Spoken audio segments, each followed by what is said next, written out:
નમસ્કાર દર્શક મિત્રો, સત્યના શિખર ન્યૂઝ સાથે હું છું આપની સાથે પાયલ બામણિયા। તો જોઈએ આજના મહત્વના સમાચાર રાજકોટથી। રાજકોટ જિલ્લાના ઉપલેટામાં મચ્છી માર્કેટ વિસ્તારમાં રહેણાંક મકાન થયું ધરાશાયી। ઉપલેટામાં 2 દિવસમાં 2 મકાનો ધરાશાયી થવાના બન્યા બનાવ। ઉપલેટા ચોકફળિયા વિસ્તારમાં મચ્છી માર્કેટ નજીક મકાન ધરાશાયી થતાં 2 મહિલાઓ દબાઈ, જેમાંથી એક મહિલાને મામૂલી ઇજાઓ તેમજ બીજી મહિલા કાટમાળ નીચે દબાઈ જતા અતિ ગંભીર। ઘટનાની જાણ થતાં ઉપલેટા મામલતદાર, પોલીસ તેમજ આ વિસ્તારના તમામ નગરસેવકો સહિતનાઓ હાજર રહી કાટમાળ નીચેથી મહિલાને બહાર કાઢી હોસ્પિટલ ખસેડવામાં આવી। ઉપલેટા નગરપાલિકા અને બાંધકામ શાખા એન્જિનિયર દ્વારા જર્જરિત મકાનોને વહેલાસર ઉતારવાની કાર્યવાહી ન કરવામાં આવતા મકાન ધરાશાયી થવાની ઘટનાઓ બની।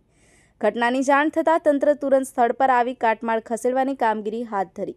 મચ્છી બજાર ગીચ વિસ્તાર હોવાથી લોકોની અવરજવર પણ વધુ હોય આવા વિસ્તારોમાં તંત્રની લાપરવાહીને લઈ લોકોના જીવ જોખમમાં મુકાયા। હજી ચોમાસા દરમિયાન આવા વધુ બનાવો ન બને, જેથી તાત્કાલિક તંત્રએ ધ્યાન આપી વહેલાસર કાર્યવાહી કરવા લોકોની અપીલ। રજાક રાવકુંડા, સત્યના શિખર ન્યૂઝ, ઉપલેટા।